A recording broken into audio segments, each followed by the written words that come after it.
Hoy nos queda entonces terminar con los temas que estamos viendo en la guía 7 y en particular vamos a hacer como dos bloques. Por un lado, volver a trabajar sobre algo que ustedes vieron en la clase de teoría, que es el toroide, del que hablamos la clase pasada, con vacío en el medio. Entonces vamos a resolver el problema de toroide, es decir, encontrar el campo magnético generado por este dispositivo que llamamos toroide. Y luego vamos a meternos en lo que son medios magnéticos, medios materiales o magnetismo en medios materiales, que es el tema que vieron en la última clase de teoría. Y entonces, en función de eso, vamos a hacer, es un tema que no es simple. Entonces, quisiera mostrarles imágenes, gráficos, poder discutir un poquito qué es lo que sucede dentro de esos materiales y ahondar o profundizar, o mejor dicho, ejemplificar lo que vieron en la clase de teoría. Y después tenemos una pequeña sección nosotros de nuestra guía, si bajamos acá, que son los problemas 11 y 12, que son problemas justamente de magnetismo en medios materiales. Entonces vamos a verlos rápidamente sobre el final de la clase, a plantearlos. Entonces lo primero que vamos a ver es lo que tiene que ver con toroide. Un toroide es este dispositivo. La clase pasada les hablé del toroide. Yo les mencionaba que el toroide lo podemos considerar como un solenoide. Si a este cilindro en que está enrollado, ¿no?, las espiras, eso era el solenoide, lo doblamos y de alguna manera como generamos un círculo, eso sería el toroide, que está representado esquemáticamente en esta imagen. Fíjense cómo tenemos esta espira de corriente, viene una corriente I, que comienza a enrollarse, aquí va hacia atrás, sale de acá y vuelve hacia atrás, sale, vuelve, etcétera, ¿no? Supongamos que tenemos una espira, perdón, tenemos un número de enrollamientos que es n mayúscula. ¿Qué es n? El número de vueltas. Es decir, lo que tendríamos que hacer para conocer ese n es contarlas. 1, 2, 3, 4, 5, 6, 7, etcétera. Es un número adimensional y lo que quiero señalar con esto de contarlo así es que no quiero que lo confundan con la n minúscula, que era el número de vueltas por unidad de longitud. Este es el número de vueltas total. Fíjense que en este caso, en esta representación, tenemos un toroide de radio interno B y radio externo C, enrollado sobre esta región que acá está sombreada con amarillo. Fíjense que circulan las espiras, ¿no? Las enrollamos y en el último caso, ya cuando llegamos acá cerca de la espira por donde entraba corriente, tenemos una espira por donde sale la misma corriente. En primer lugar, por simetría sabemos que en el interior el campo magnético es siempre tangente o tiene una dirección tangente, como se ve acá, a un círculo que tiene el mismo centro que el toroide. Este es el centro del toroide. Si yo trazo un círculo, que después vamos a ver que lo asumo como una espira amperiana, en el interior del toroide, entonces en cualquier punto trazo una recta tangente a ese punto, perdón, tangente a la curva en ese punto, tangente al círculo en ese punto, y esa es la dirección del campo magnético, como se indica acá. Entonces lo que vamos a hacer es resolver este problema utilizando la ley de Ampère. Fíjense que vemos primero gráficamente una visión un poco más desde otro perfil, la representación del toroide, y aquí lo que vemos, este esquema es equivalente a este. Fíjense que acá la corriente entra del lado de adentro, sale del lado de afuera, vuelve a entrar del lado de adentro, sale del lado de afuera, y es efectivamente lo que vemos acá, con esta representación. Entra, sale, etc. ¿Sí? Lo que vamos a hacer nosotros es tomar una espira amperiana como esta que está acá, que es en la región interna, acá pintada con azul, acá pintada con amarillo. Nos estamos queriendo concentrar en la búsqueda del campo magnético en el interior del solenoide. Y vamos a hacer lo siguiente. Trazo entonces una espira amperiana, como esta que está representada con una línea de puntos anaranjada, que llamo curva C, que sea concéntrica. Esta curva es concéntrica con el toroide y está en el mismo plano en el que está el toroide. Esta espira determina una superficie plana, que es esta superficie S, que pintamos aquí con este color símil naranja, y vamos a encontrar el campo magnético en cualquier punto en esta curva amperiana empleando la ley de Ampère. La ley de Ampère nos decía que la integral sobre una curva cerrada de campo magnético, la integral de línea del campo magnético en una curva cerrada, es igual a mu0, la permeabilidad del espacio vacío, multiplicada por la corriente que encierra una superficie determinada por esta curva C. Entonces, primero concentrémonos en resolver el primer miembro, tomando esta curva. Como dijimos que el campo magnético es tangencial a este círculo en cualquier punto del círculo, y el diferencial de L también va a ser tangencial al círculo en cualquier punto del círculo, bueno, asumamos un diferencial de L, o asumamos, mejor dicho, que los diferenciales de L van como en sentido horario. ¿Sí? Entonces, el producto escalar de B diferencial de L en cualquier punto de la curva va a ser igual al producto de la componente de B en esa dirección por el diferencial de L. Y si el campo magnético es exactamente en módulo, tiene el mismo valor en cualquier punto de esta curva, que es lo que sucede, por simetría lo vemos, entonces saldrá fuera de la integral y esta integral nos va a quedar solamente B, que es la magnitud del campo, multiplicado por 2πr, que es justamente la integral del diferencial de L en el círculo. Es la circunferencia, el valor del perímetro de esta circunferencia. Entonces, el primer miembro de esta ecuación queda B por 2πr. Por otro lado, esto es igual a mu0 por la corriente que atraviesa esta espira. Ahora, fíjense que acá ya está resuelto y la corriente que atraviesa la espira me dice que es NI. ¿Qué es N? El número de vueltas. Entonces, fíjense que yo acá tengo una corriente que entra, dos corrientes que entran, tres corrientes que entran, 4, 5, 6, 7, 8, 9. Entonces, el número de corrientes que atraviesan la espira es el número de, o sea, la corriente total, perdón, que atraviesa la espira es el número de vueltas multiplicado por la corriente que transporta cada uno de estos hilos, que es la misma. ¿Esto se ve claramente ahí? Nos queda una cuestión por dilucidar que es, o que tiene que ver con el signo de esto. Acuérdense que nosotros cuando hablábamos de este término, escribíamos mu0 por la integral del producto escalar de J, la densidad de corriente, por diferencial de A, el vector diferencial de A. Y decíamos que el diferencial de A estaba relacionado con el diferencial de L y que encontrábamos la dirección del diferencial de A conociendo la dirección y el sentido del diferencial de L.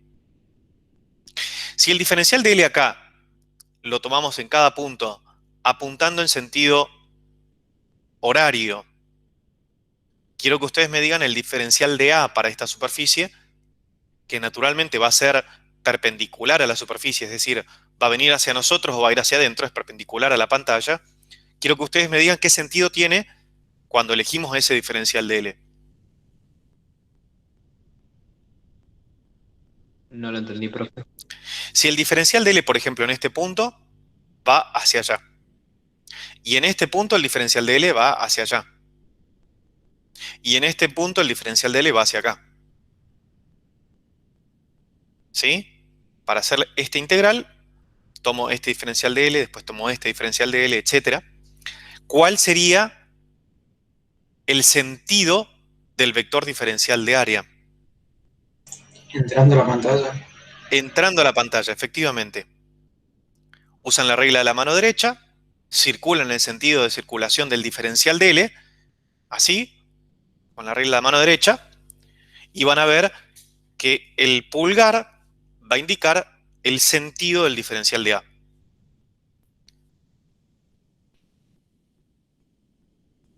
No te veo convencido, Lautaro. Rodríguez.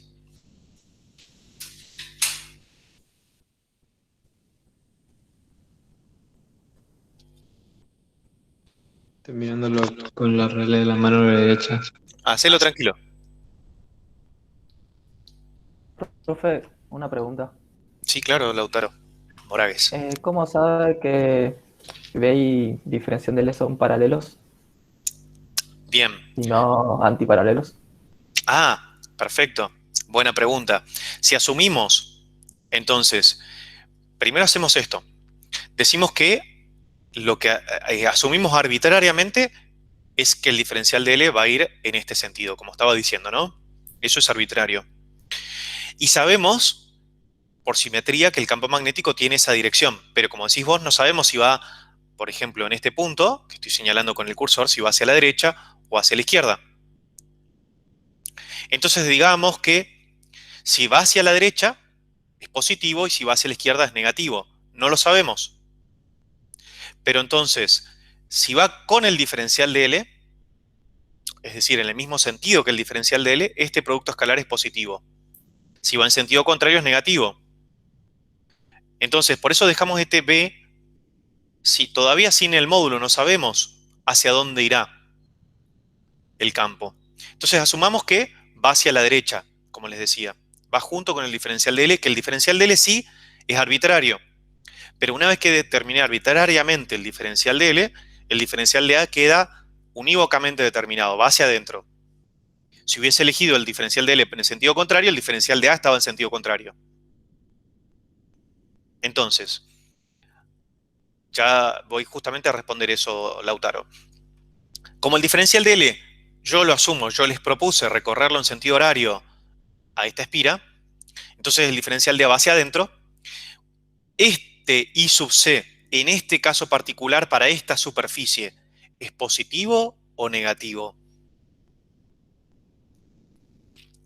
Positivo. ¿Por qué?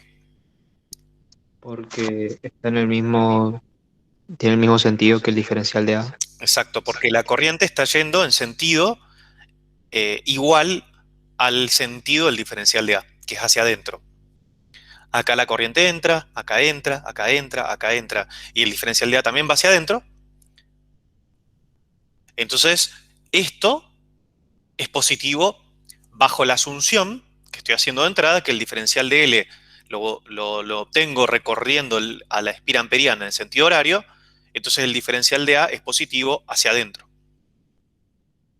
Entonces, esto es positivo y ahora, fíjense, esto, y ahí voy hacia la respuesta a tu pregunta, Lautaro, esto tiene que ser positivo, así como está, porque 2pi r es positivo. Si esto es positivo, entonces, como 2, también pi y también r son positivos, entonces este b tiene que ser positivo.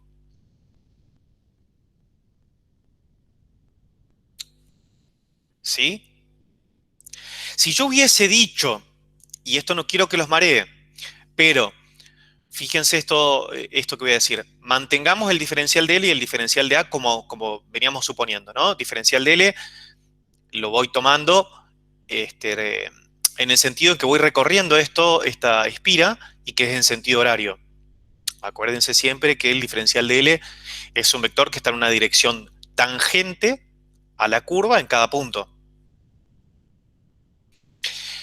Entonces, si los diferenciales de L van así, como estoy señalando con mi cursor, y el diferencial de A va hacia adentro de la pantalla, bueno, ahora digamos que supongamos, asumamos, y esto no lo sabemos, que el campo magnético, bueno, va en sentido contrario.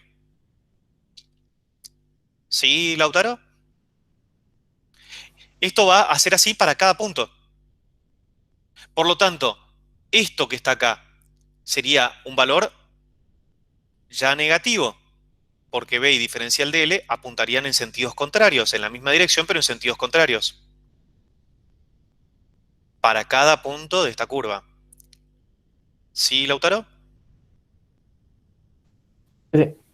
Bien, ahora, esto que está acá sigue siendo positivo, porque el diferencial de A sigue yendo hacia adentro y la corriente sigue entrando también. Voy lento porque quiero que me sigan todos. ¿Alguno se perdió hasta acá? Bueno, avanzo. Entonces, si esto es positivo, y yo, en este caso que estoy suponiendo, ¿no? Acá tengo un signo menos. Si esto es positivo, 2pi y r son positivos, B tiene que ser positivo o negativo para que se cumpla la igualdad. Negativo. B tiene que ser negativo, porque va a ser menos por menos más, y eso me indicaría entonces que el campo está en sentido contrario. Y obtengo exactamente lo mismo. Por eso hay que tener mucho cuidado con qué es arbitrario y qué no. Por supuesto que fenomenológicamente tengo que encontrar lo mismo. Si la corriente circula de este modo, es decir, hacia adentro está entrando y afuera sale y vuelve a entrar adentro y sale afuera, tome el sentido que tome, recorra como recorra, el campo magnético no va a depender de cómo recorro yo la malla, ¿no? De cómo recorro yo esta malla o esta espira amperiana. Por lo tanto, fíjense, a partir de esta expresión que está acá, lo que obtengo es que el campo magnético va a ser mu0 por n por i sobre 2πr, y esto es válido dentro de la espira. El campo magnético fuera de la espira vale 0. Y eso también lo podemos ver si utilizamos una espira amperiana por fuera o incluso una espira amperiana por dentro del toroide. Otra vez el campo magnético tiene de existir, es decir, en caso de existir campo magnético tendría dirección en cada uno de los puntos de esta curva, tendría una dirección tangencial, perdón, a la curva en cada punto.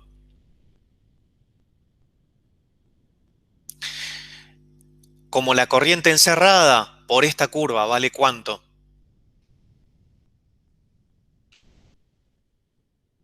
¿Cuánto vale la corriente que atraviesa la superficie delimitada por la curva exterior, por el círculo exterior? 0. 0, porque toda la corriente que entra sale. Van a poder encontrar ustedes empleando la ley de Ampère, sabiendo que el campo magnético de existir en cada punto de este círculo sería tangente a ese círculo, su dirección sería tangente, entonces el campo termina siendo 0, y lo mismo acá adentro.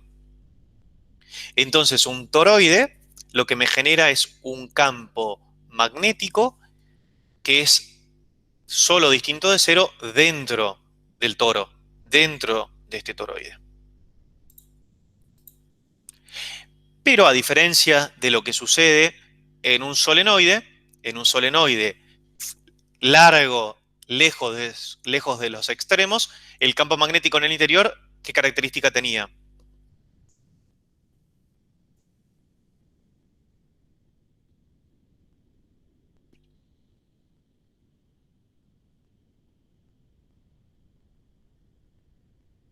¿Qué preguntó, profe?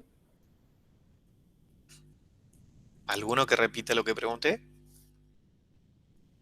Por favor. ¿Cómo es el campo magnético dentro de un solenoide? Exacto, lejos de sus Constante. extremos. Bien, uniforme.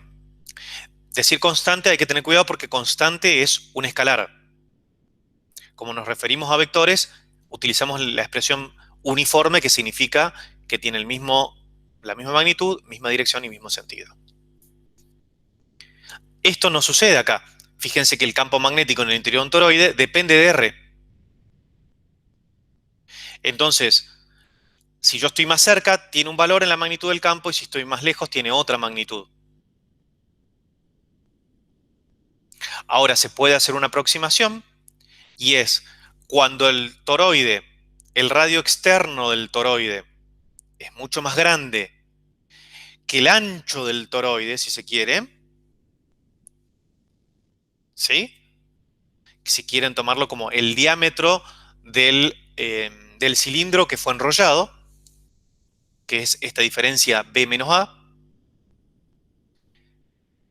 entonces el campo magnético adentro sería prácticamente uniforme. Entonces, cuando B, este radio externo, es mucho más grande, en realidad, perdón, es cuando 2B, porque es el diámetro, es cuando el diámetro de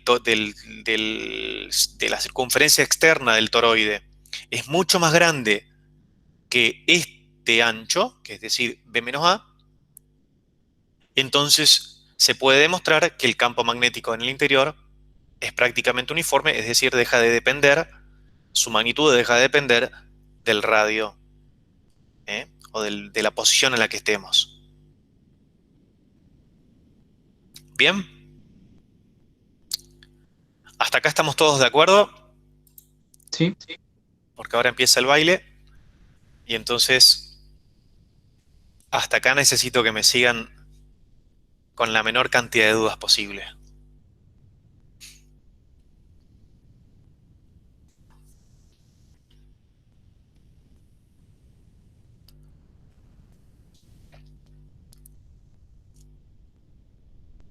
¿Alguna duda? Profe, ¿cómo el campo, digamos, según nuestra igualdad, depende de la carga de la corriente encerrada?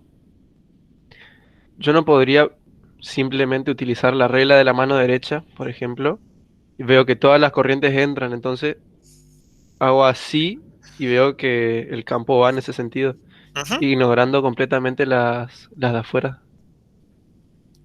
¿Es Eh, válido o es medio sí, muy sí, sí, loco? sí. No, no, no. También va por ahí. Está relacionada una cosa con la otra. Sí, podés usarlo. Lo que yo les planteo, empleando el diferencial de L y el diferencial de A, obviamente este tipo de problemas acá tiene alta simetría. Este es un dispositivo muy bonito para estudiar magnetismo, porque justamente la característica de su simetría nos permite encontrar, o sea, hacer muchas simplificaciones.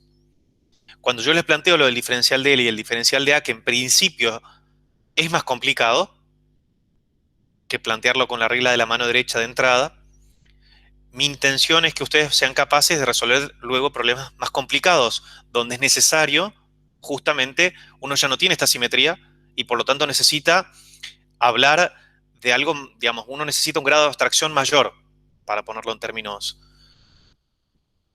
más precisos. Pero es correcto lo que decís, Gastón.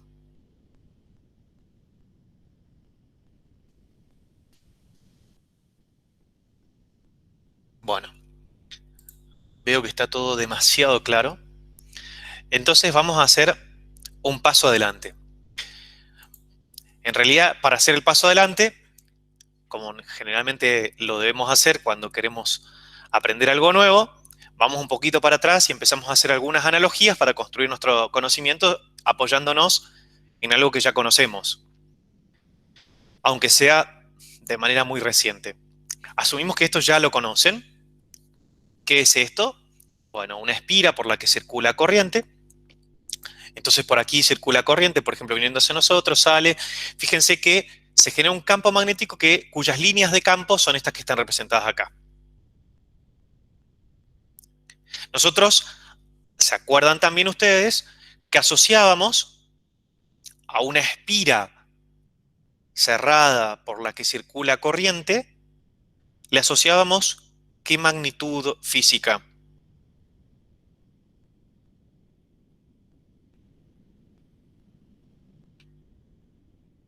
Cuando por una espira cerrada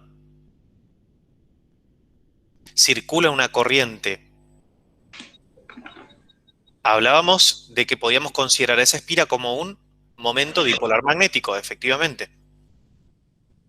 Y el momento dipolar magnético, ¿cómo identificábamos la dirección y el sentido del momento dipolar para una superficie, perdón, para una espira como esta que está acá?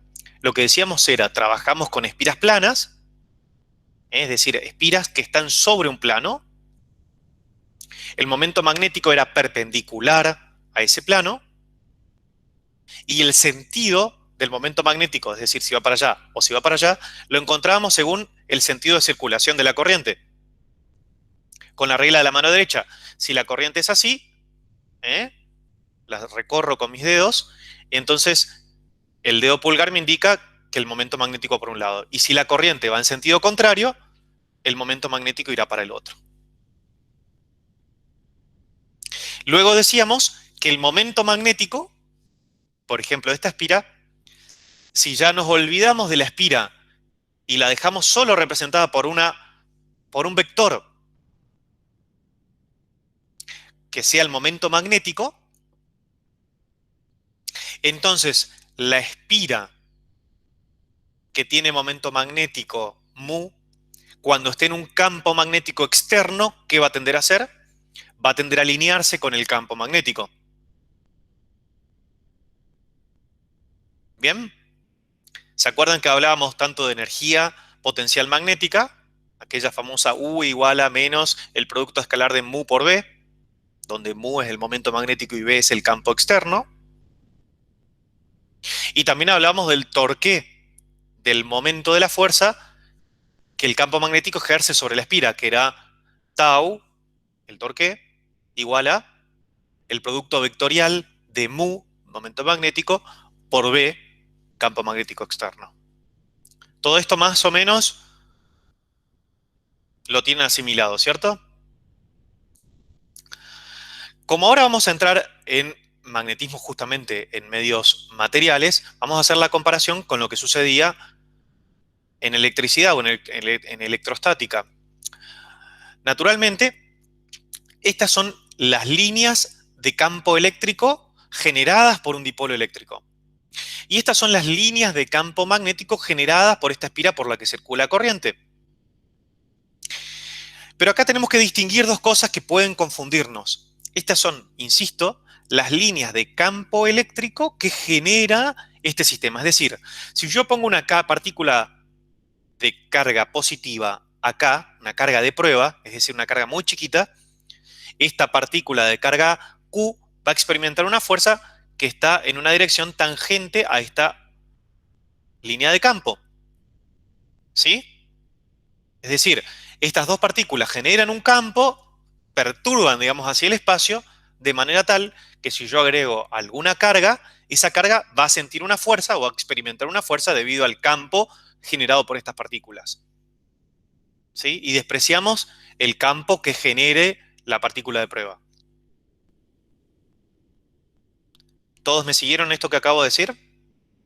Necesito que estén bien atentos porque la cosa se va a ir complicando un poquito más. Lo mismo con esto. Esta espira por la que circula corriente genera este campo.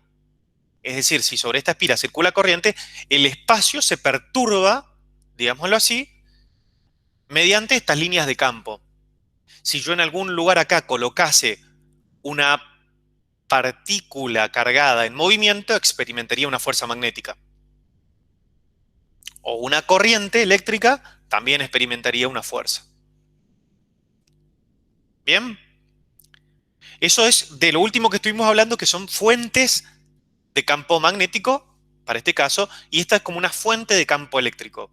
Pero también nosotros podríamos hacer un trabajo distinto, que es decir, si este dispositivo, este par de partículas, este conjunto, este sistema, se encuentra sometido al efecto de un campo externo, ¿qué le va a pasar? Bien, asumamos primero una cosa. Estas dos partículas forman un dipolo, es decir, la distancia entre ellas no se puede cambiar. Son cargas iguales y opuestas cuya distancia no se puede modificar.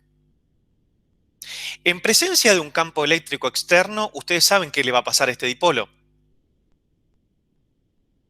Acuérdense que asociada a este sistema hay un momento dipolar eléctrico. que notábamos con la letra P, el vector P, que es un vector cuya magnitud es igual a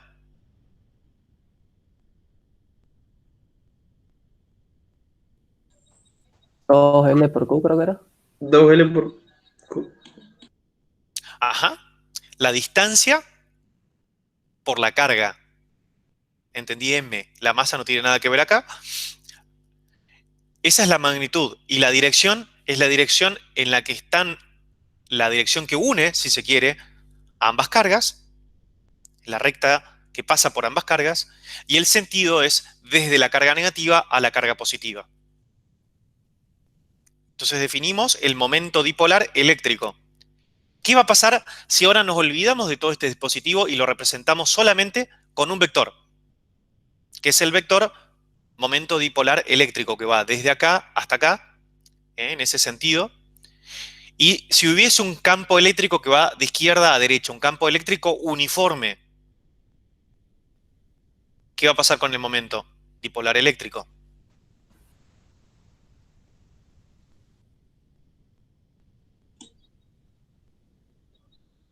Va a rotar.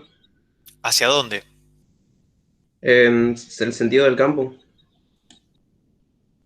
¿Y cuál es el sentido del campo en este caso que yo estoy mencionando?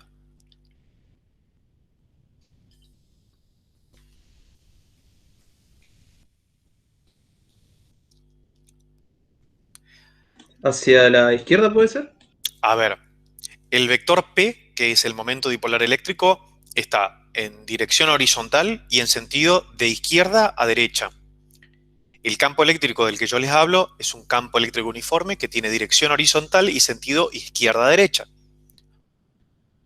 ¿Qué va a pasar con el dipolo eléctrico? A mí se va a quedar ahí nomás. No va, Se va a no va a haber quedar, no se va a mover. momento. Está en su posición de menor energía. Ahora, si el campo eléctrico va, por ejemplo, tiene dirección, el campo eléctrico externo, ¿no? Tiene dirección vertical y sentido de abajo hacia arriba, ¿qué va a suceder con el dipolo eléctrico o con el momento dipolar eléctrico? Se alineará con el campo. De tal modo, exactamente, si P está así, va a hacer esto, va a hacer una rotación, porque se produce un torque que rota al sistema y hace que P y E, el momento dipolar eléctrico y el campo eléctrico, queden alineados, es decir, en la misma dirección y en el mismo sentido. ¿Bien? Esto lo sabíamos de electrostática. Ahora vamos a justamente hacer una analogía con magnetostática. Pero vayamos un poquito más para hacer un grado, digamos, para dar un grado más de analogía, digamos, y comprender con mayor precisión estos fenómenos. Fijémonos que en el caso eléctrico, cuando queríamos hablar de fenómenos de polarización, nosotros hablábamos de moléculas que llamábamos polares y moléculas no polares. Clasificábamos desde el punto de vista eléctrico a la materia, digamos, o aquello que constituye desde el punto de vista más elemental de la materia, que son los átomos o las moléculas, las clasificábamos en polares y no polares. ¿Recuerdan esto? Las moléculas polares tienen esta forma, las moléculas no polares tienen esta forma. Moléculas polares, por ejemplo, puede ser el agua. Esto es una representación, por supuesto, esquemática, pero quienes después, si alguno se mete en el área de la física atómica o la física molecular, esto muchas veces representa distribuciones o nubes electrónicas, porque obviamente en la mecánica cuántica las cosas se vuelven un poquito más complicadas que en la física clásica, y uno ya no puede, como yo les decía alguna vez, determinar posiciones de los electrones, o mejor dicho, de cualquier partícula. Pero en este caso, en esta representación, esto sería un átomo, perdón, un núcleo de oxígeno, y estos serían núcleos de hidrógeno. Recuerdan que la composición del agua, la composición o la estructura molecular era, en química escribíamos el agua, la fórmula del agua como H2O, entonces tenemos dos hidrógenos y un oxígeno, Y lo que sucede es que esta molécula eléctricamente es neutra, es decir, tiene la misma cantidad de protones que de electrones.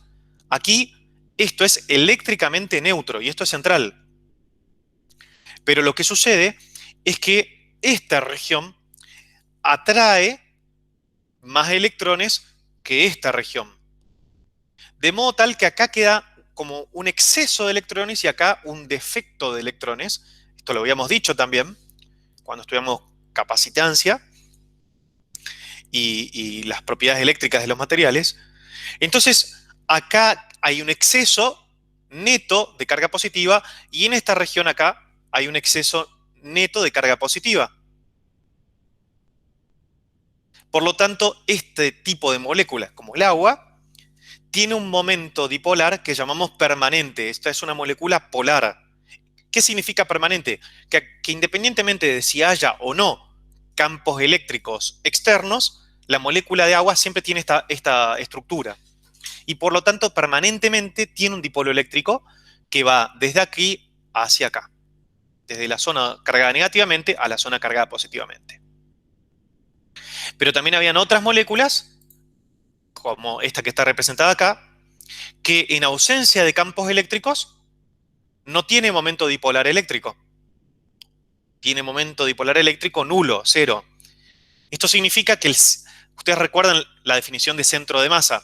Si hacemos una analogía con el centro de cargas, y tomamos el centro de cargas positivas y el centro de cargas negativas, si el centro de cargas positivas está en un punto y el centro de cargas negativas está en otro, entonces hay un dipolo, un momento dipolar eléctrico.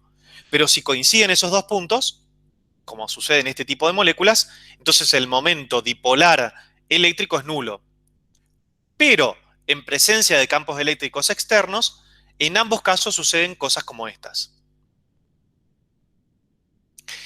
En este caso, pensemos, aquí no hay campo externo y lo que tenemos representadas son moléculas polares. Esquemáticamente vemos justamente partes cargadas positiva y negativamente. Sin campo externo, es decir, los momentos dipolares eléctricos están orientadas al azar. Uno está para allá, otro para allá, otro para allá, etc. Todas al azar. Cuando sometemos este sistema a un campo externo, muchas de ellas tienden a alinearse.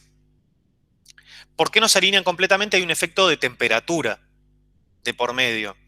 En general, la energía térmica es mucho mayor que la energía que suministra, digamos así, el campo eléctrico, y por lo tanto, solo algunas se van a ir alineando, y a medida que el campo eléctrico se vuelva de mayor intensidad, van a haber más moléculas que se alineen. Por supuesto, hasta un límite, que es cuando todas las partículas que pueden alinearse estén alineadas. Ya retomaremos también esto en magnetismo. Ahora, estos son moléculas polares. En una molécula no polar, lo que tendríamos sería, como podemos imaginar representativamente, como una esfera, donde no tenemos densidades de cargas positivas de un lado y negativas de otro, sino, digamos, no distinguimos, digamos, no se distingue el centro de cargas positivas del centro de cargas negativas. Pero cuando se someten a campos eléctricos, ahí sí se genera un momento dipolar inducido. ¿Se entiende? O sea, volvemos a tener esta misma imagen.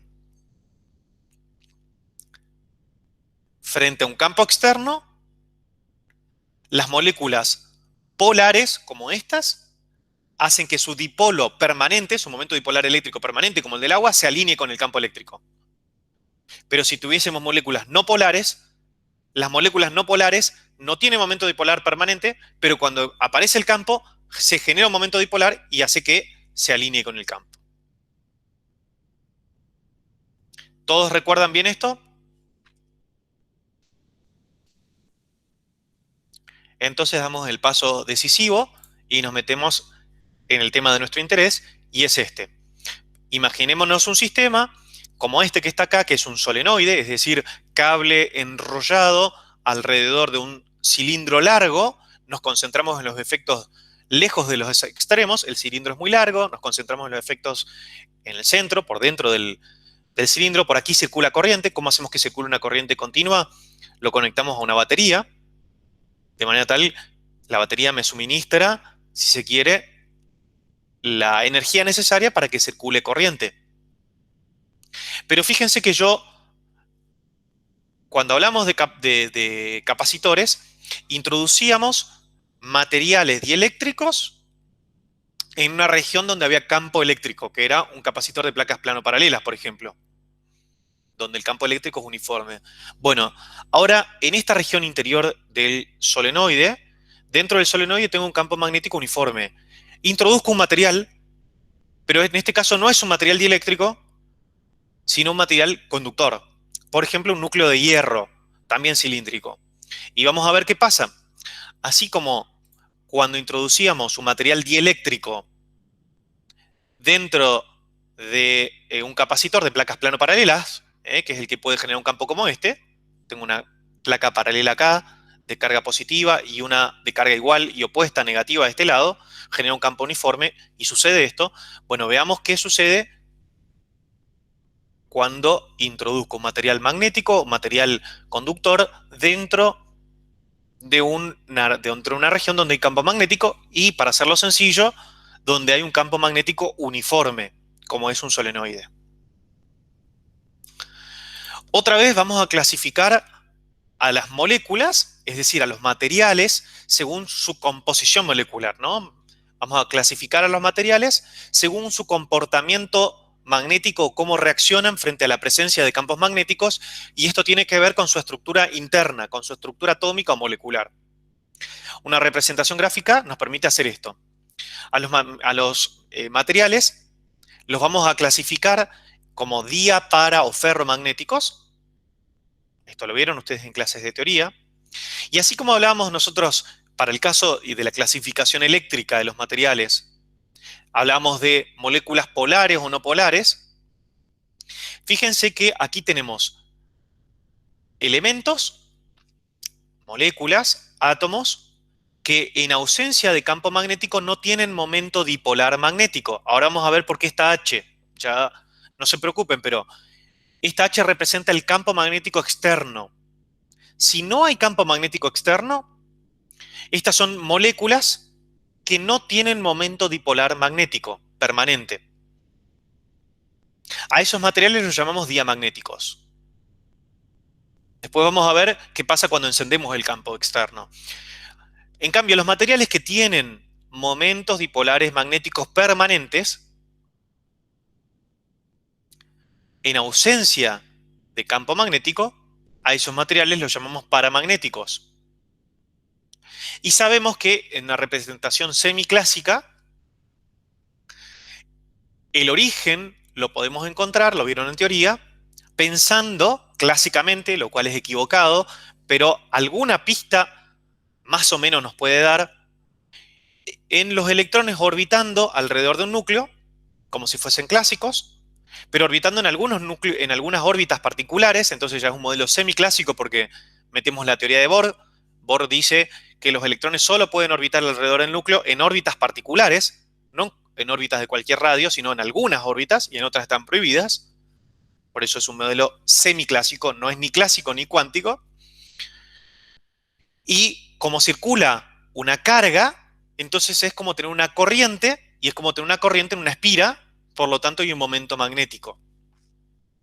Esa es como la idea semiclásica para entender por qué algunos elementos tienen momentos magnéticos o momentos dipolares magnéticos permanentes. Después nos vamos a meter en los ferromagnéticos. Pero también es importante decir que la interacción entre estos momentos dipolares es casi nula. Entre ellos, digamos así, casi no se ven. Los efectos de un momento dipolar sobre el que está al lado o el más próximo son muy pequeños. Nosotros sabemos que si tenemos dos momentos dipolares o eléctricos o magnéticos, este genera un campo magnético que va a experimentar este, y este genera un campo magnético que va a experimentar este. Si están a suficiente distancia o con determinadas características, entendemos que ese efecto mutuo o esa interacción entre momentos es despreciable o es muy pequeña, entonces vamos a estar hablando de materiales paramagnéticos. En presencia de un campo magnético externo, que, por ejemplo, apunte acá hacia la derecha, todos estos momentos dipolares van a tender a orientarse en el mismo, el momento magnético va a tender a orientarse en el sentido del campo. Por supuesto que esto es sumamente representativo, no sucede así, porque como tenemos otra vez efectos térmicos, van a tender a alinearse, no todos se van a alinear, pero va a haber una alineación neta. Es decir, en el sistema como un todo, en el material, se va a generar como una especie de imán. ¿Sí? Imaginémonos un material en ausencia de campo magnético, un material paramagnético como este. En ausencia de campo magnético, todos los momentos magnéticos están orientados al azar. El momento magnético neto, si pudiésemos de alguna manera sumar los momentos magnéticos, daría 0. Entonces el material no tendría momento magnético. Ahora, lo someto a un campo magnético que va, como indica acá, de izquierda a derecha. Entonces se comienzan a alinear. No todos, pero algunos se alinean. El momento magnético del material termina teniendo una componente en la misma dirección y sentido que el campo. Y eso hace que ese material se comporte como un imán, porque tiene un momento magnético. Y por lo tanto, ¿qué va a suceder? Fíjense mi mano. Si yo digo, bueno, acá está el polo norte de un imán y acá está el polo sur de otro imán, que es el que me está generando el campo magnético en el medio, ¿sí? El campo magnético acá, a ver si tengo alguna fibra para mostrar, va a ir en esta dirección y sentido. Ahora, si hay un momento magnético, este es el momento magnético neto del material paramagnético, va en este sentido. Por lo tanto, ¿qué va a suceder? Esto se comporta también como un imán. Y acá estaba el otro imán. Entonces, se van a atraer. El polo norte de este con el polo sur de este se atraen. ¿Sí? Si solamente tenemos este imán y tenemos el elemento paramagnético, al estar sometido al campo magnético, vamos a ver que se genera como este imán. Entonces se genera una atracción del elemento paramagnético con el imán. En cambio, en los materiales diamagnéticos lo que se va a producir, y ahora nos vamos a meter un poquito más en esto, es una contraalineación. Acá no tenemos una analogía con el caso eléctrico. Aquí los materiales en ausencia de campo, que no tienen momentos permanentes, cada elemento tiene un momento dipolar nulo, en ausencia de campo, perdón, en presencia del campo, se van a contraalinear. ¿Qué va a pasar con estos materiales? Si está digamos, yo tengo el material acá, prendo el campo magnético, pongo acá el imán, este es el polo positivo del imán, el polo norte quiero decir, del imán, el campo sale así, va en este sentido. Yo pongo acá el material magnético y se va a inducir un momento dipolar neto opuesto, o de sentido opuesto al del campo, así. Por lo tanto, ¿qué va a pasar? Va a haber una repulsión. Y va a haber una repulsión, ya sea que acá tengo el norte, como si acá tengo el sur. Porque si acá tengo el sur, también se genera la alineación contraria al sentido del campo. Entonces se va a alinear un momento al revés. Pero siempre van a repelerse. Los elementos ferromagnéticos tienen otra característica y es que es un caso particular de paramagnetismo en el cual los momentos magnéticos interactúan fuertemente entre sí por regiones y eso permite características muy particulares de esos materiales. Han visto seguramente curvas de histéresis y demás hoy que corresponden a materiales ferromagnéticos. Son, por ejemplo, los imanes permanentes. Los imanes permanentes que conocemos son materiales ferromagnéticos. Pero concentrémonos en principio en estos dos tipos de materiales. Ahora sí, Lautaro Moragues. Sí, a mí me hace mucho ruido eso de que para los imanes las fuerzas tienen la misma dirección que el campo magnético. Al contrario Perdón, que con los... para los imanes, Digo que, con el ejemplo que digo, que si tengo dos imanes y el campo magnético de uno, es el polo norte, es así, es el polo sur, la ujú, fuerza será también atrayente. No será como nosotros vimos, perpendicular al campo magnético. no, es que me parece que hay una confusión. Salgamos un poquito de esto y pensemos, volvamos a los orígenes de lo que veíamos al principio de la guía 6 incluso.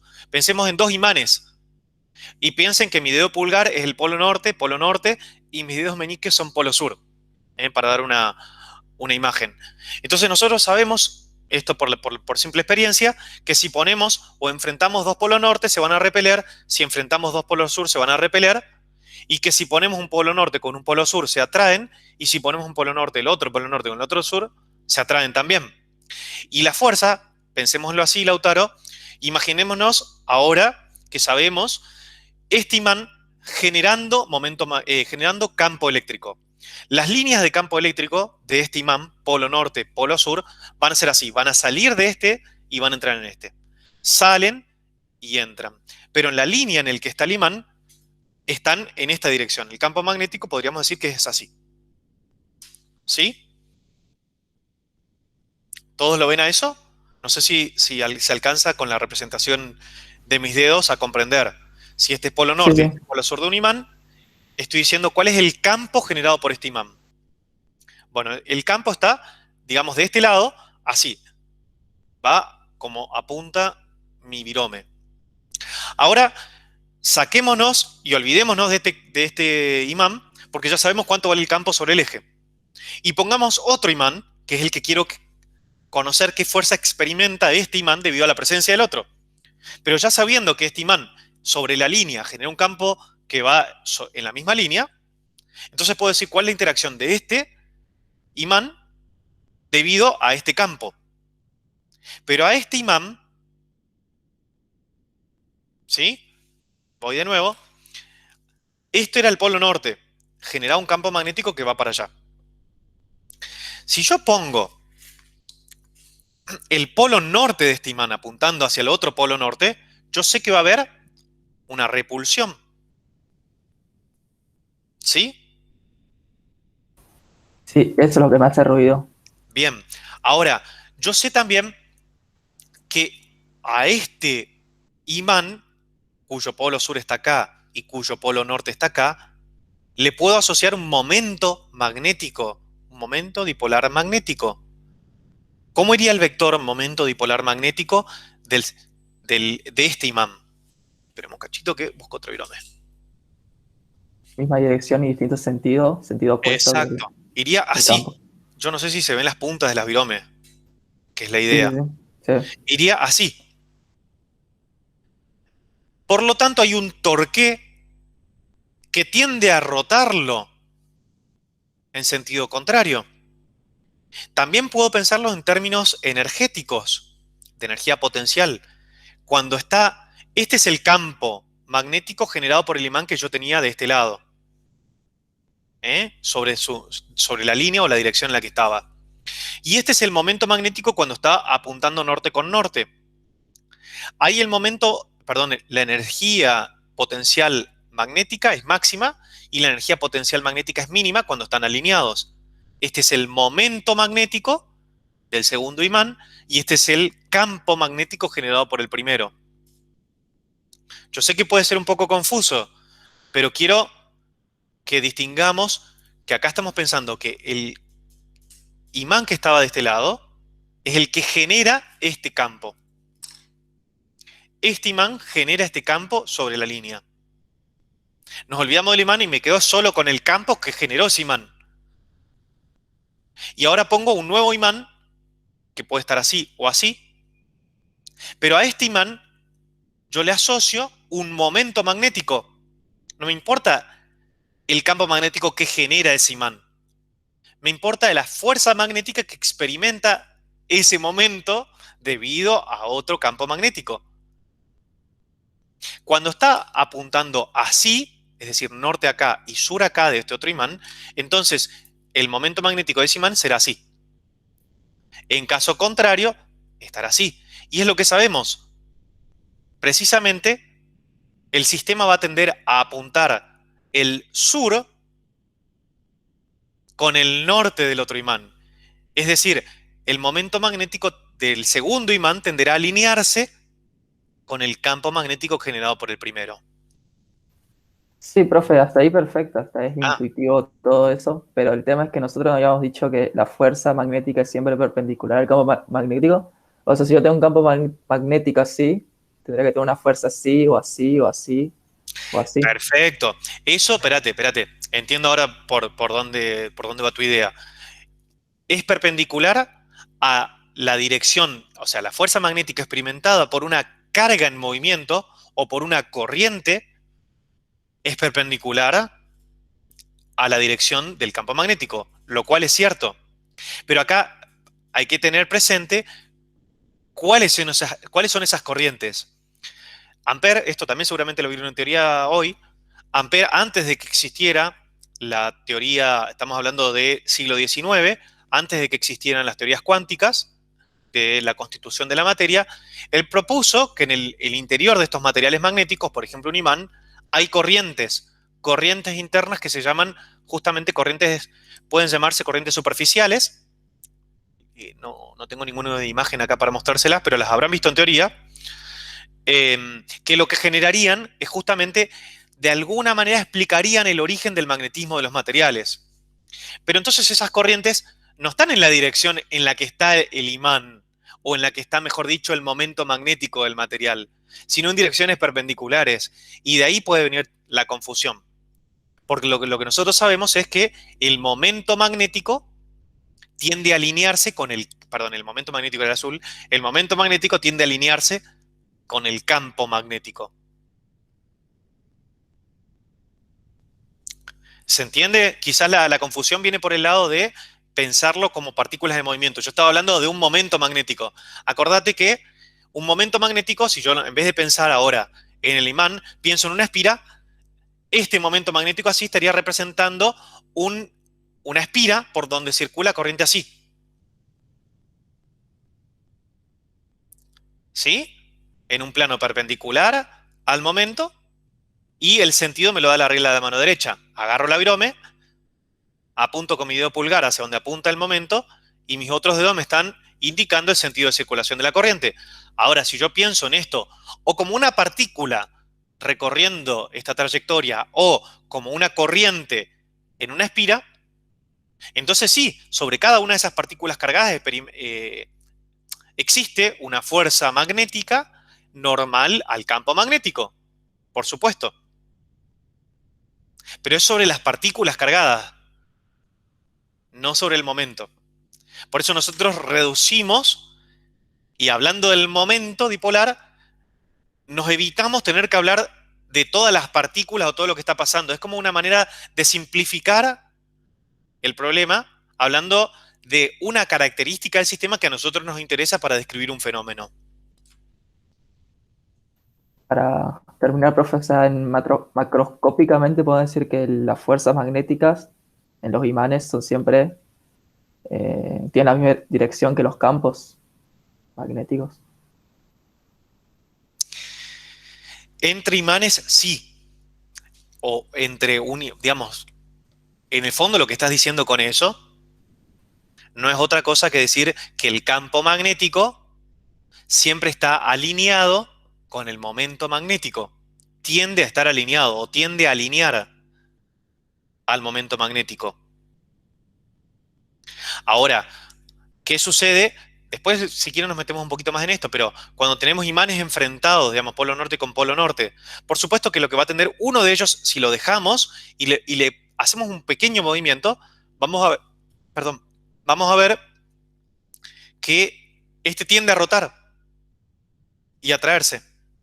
Pero si no puede rotar, entonces está como una posición de equilibrio inestable y van a repelerse. Es decir, si yo los pongo en un carril y les impido rotar, entonces por supuesto se van a repeler. Los quiero juntar, pero los agarro con mi mano. Es decir, los obligo a estar en esta dirección. Y los quiero atraer a estos dos y me pasa lo mismo. Pero si yo lo puedo dejar libre y lo muevo un cachito, un poquitito, respecto a esta dirección, van a ver que inmediatamente pasa esto. Y se atraen. Entonces, de esto que estás hablando vos, Lautaro, en el fondo, es de lo que sucede con un momento magnético o con el momento magnético dipolar neto de un material en presencia de un campo magnético generado por ejemplo, otro imán.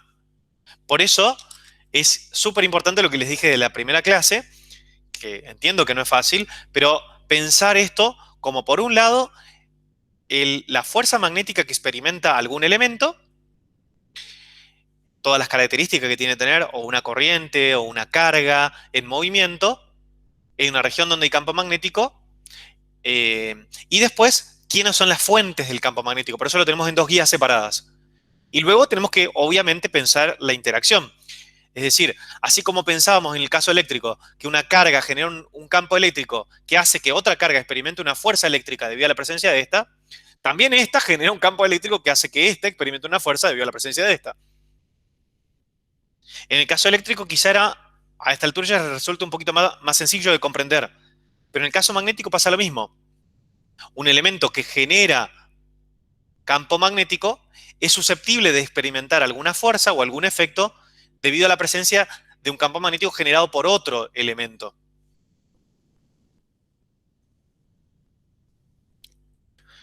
Lo vemos con otras imágenes. Piensen que cuando el campo externo, ahora vamos a ver bien de nuevo, insisto, que es esta H, pero cuando el campo externo es cero, en materiales paramagnéticos, los materiales paramagnéticos tienen momentos dipolares magnéticos no nulos, pero que están orientados al azar. Enciendo el campo magnético externo, este es el campo externo, y los momentos magnéticos tienden a alinearse con el campo externo, produciendo un momento neto dentro del material que va en el mismo sentido. Por lo tanto, si yo quisiera medir el campo magnético acá en el interior, tengo la suma de dos campos. Tengo el campo generado por el campo externo más el campo generado por todos estos momentos dipolares que tienen la misma dirección. Acá adentro, todos estos momentos dipolares magnéticos generan un campo magnético que va en la misma dirección y sentido que este. Por lo tanto, en el interior hay un aumento del campo magnético. En el caso de materiales, esto es materiales ferromagnéticos, estos materiales diamagnéticos, pero esto está mal, porque acá no tienen momentos dipolares orientados, esto no me di cuenta. Pero lo que sucede es que cuando enciendo el campo magnético, se contraalinean, digamos así. Se alinean en sentido contrario al campo.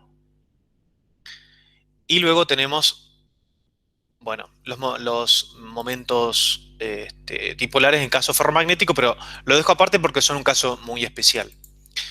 Y lo que vamos a analizar a partir de ahora, vamos a empezar a ponerle expresiones a todo lo que vimos, que es lo que vieron ustedes en la clase de teoría de hoy. Pero antes de eso, antes de meternos en esto, quisiera que hagamos una pausa para que pueda empezar a decantar un poco todo este contenido. Nos metemos en las expresiones y vamos a los problemas. No sé si alguno quiere hacer una pregunta antes.